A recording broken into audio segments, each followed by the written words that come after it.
Welcome to the Genius Factory. Enjoy the video. Decide a single clear message and state it in one sentence at the start. Identify who you want to persuade and why they should care about that point. Break your talk into 3 acts and map one primary takeaway for each act. Aim for one key idea per slide and spend about 3 minutes discussing it. Limit slides to 15 to 20 total and rehearse transitions between them. Design for a 16:9 ratio and test visuals on that screen size. Use one strong image per slide and limit text to 6 lines or fewer.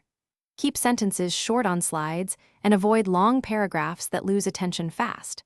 Choose 30 to 40 point fonts for headlines and 18 to 24 for body text to maintain legibility. Use high contrast colors and test for readability from 10 feet away before presenting.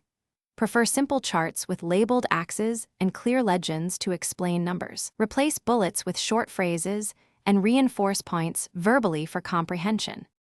Start with a 20 to 30-second hook that connects emotionally or with a fact.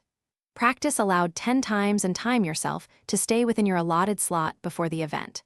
Use notes with only keywords and avoid reading full sentences from slides or cards. Engage the room by pausing, asking one question, and moving purposefully on stage to maintain energy. Control pace with measured breaths and vary voice pitch to emphasize keywords. End with Thanks for watching. If you found this helpful, don't forget to like and subscribe.